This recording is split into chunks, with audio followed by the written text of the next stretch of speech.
City. But then where will I park my car? Anyway, Penguin's force field starts to activate.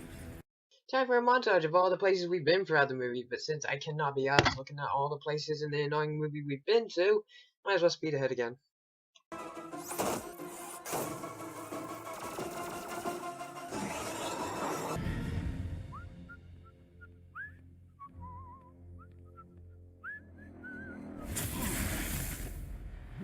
Everyone's an idiot.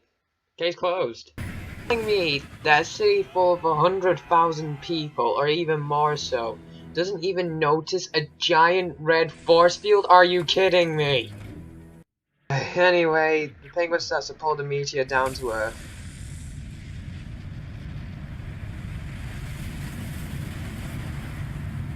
This would be the perfect time to call Superman. Why aren't they calling him? It would just make sense. Anyway, Kirk Langstrom's 3 hours of bat-free stuff is over, so it's time to lock him away. Just leave him locked up. It's okay. It's better this way.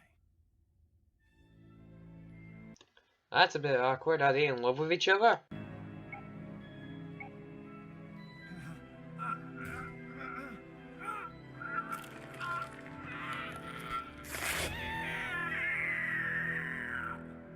That was just a waste of perfectly good clothes. Literally a second after that, the Penguin makes his announcement saying that, oh, I'll be fine in this little force field of mine, while you all get destroyed by a giant meteor, and when it's all over, I'm going to get the gold out of it. Well, that's the gist of it. Cobblepot, but you may call me the Penguin. Season 1 of Gotham says you hate this name. I've never done anything like Anyway, this before. the Flash starts to gear up, getting ready to pass through the force field. Up, going that fast? You're gonna splat against that force field like a bug. Oh, no, don't do that. Don't go away. Please tell me how Maury's gonna die. I really hate the Flash in this. Anyway, the Flash and Nightwing do have a really decent moment where they have a heart-to-heart. And the Flash decides to give Nightwing a hug. Thanks, man. Somehow, the writers managed to ruin this moment. Oh, come on. All right. Please get off me. The writers just could not resist making him annoying in that scene, could they? Police throw everything they've got at this thing until Batman arrives. I'm going to walk right through it.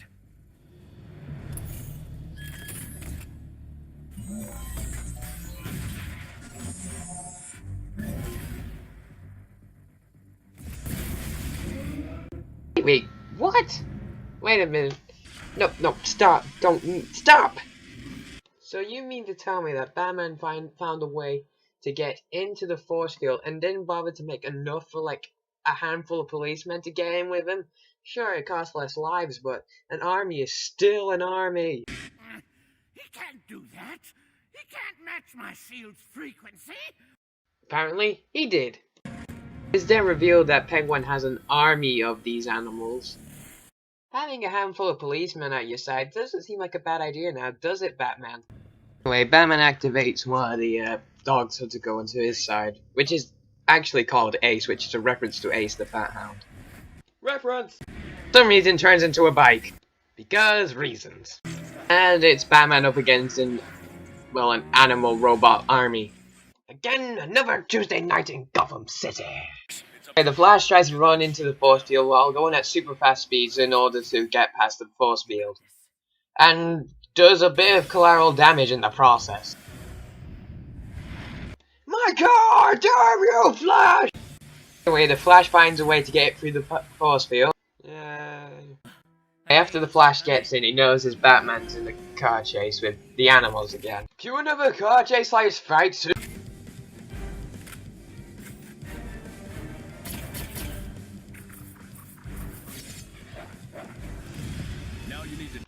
The goddamn Batman sure loves his goddamn explosions, doesn't he? Anyway, to disable the force field. Another Does Red Robin know that the Man-Bat's trying to escape his prison? I don't care! Batman is still being chased by the robot animals, but manages to get some help from Green Arrow. Again, yay! I think you're starting to get my sarcasm now, aren't you?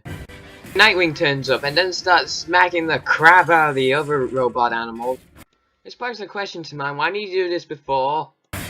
Look at this, he can easily take them out. How come he couldn't take the other 3 out before? This is probably because of movie science, of course! The way the Penguin makes his escape, like a smart villain should do. Arrow tries to shoot it down, but fails in doing so.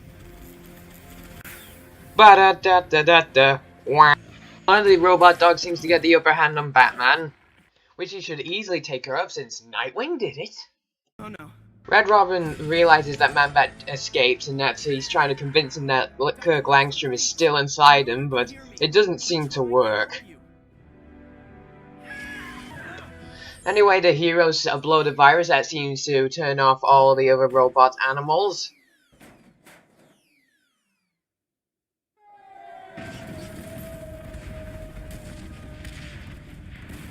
Bloody hell, what the hell happened there? Are seriously going to ignore that just a lot of collateral damage just happened because of robotic bats falling to the ground? Again, another Tuesday night in Gotham City.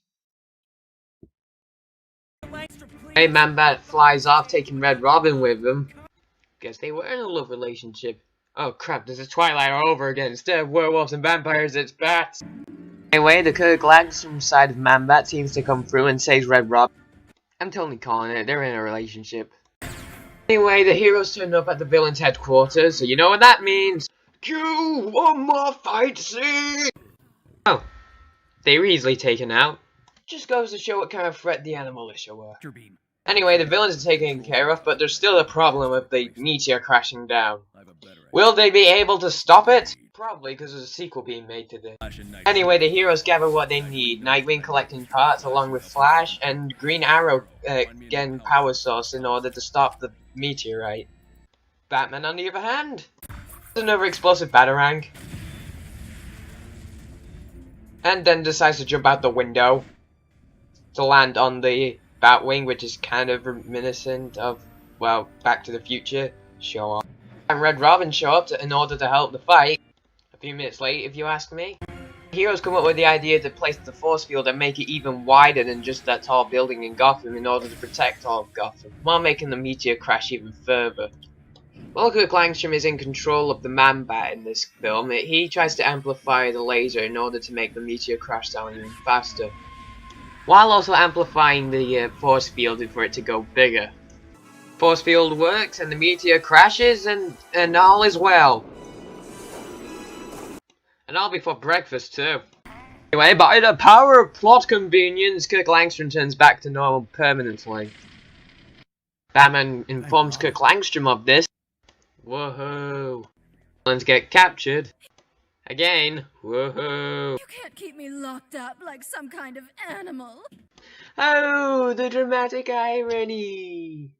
Anyway, the heroes decide to give their goodbyes to each other, as this seems to be the last time they'll team up until the sequel. The Flash's goodbye being the most awkwardest. Seriously, it's like the writers wanted him to be annoying. Green Arrow leaves, telling Batman that it's a shame that the Penguin got away. Speaking of which, whatever happened to the Penguin? Let's find out, shall we? Fast forward! It turns out he crashed in the Arctic after having found out that the Green Arrow actually did shoot an arrow into his guidance system. Wait, there's more! Monsters approach! Oh my god, no! It's Penguins. You can just taste the irony. Anyway, that was Batman Unlimited Animal Instincts. Was it any good? Nope, if anything, it was boring and annoying. Thanks and stuff for... Fight scenes dragged out for too long, and there were too many to count. It's cool. You really know a movie has failed when it makes you not want to see any more fight scenes for a while. The characters were annoying, and you just couldn't watch them for ages. Sadly, I had to in order to review this movie. There were a few likable characters. Most of the characters were too many plot holes to count, and the annoyingness of the characters is just... I can't get my chest off this. I really hate the Flash in this. Seriously, how could you make me hate the Flash? The Flash is a really funny and really interesting character, and you make me hate him straight from the get-go. Man. Anyway, this film gets a 2 out of 10 from me. You know what that means, right? I have to banish this movie from existence. Cover me my techno magic gun, we've got work to do. Hey, Batman Unlimited Animal Instincts. Go to hell.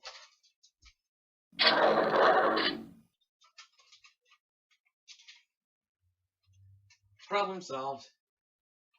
Anyway, this is only Ben signing off.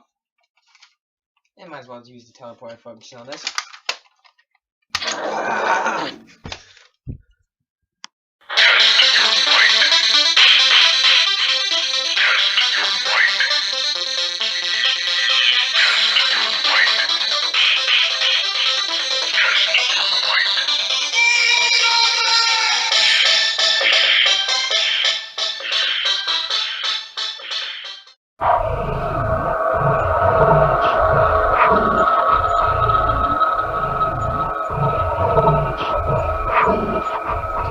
But Master, there is something I need to tell you about Earth.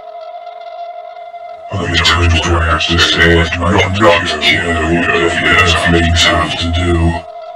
But Master, one has learned to use techno-magic. What? On screen now! Set a course for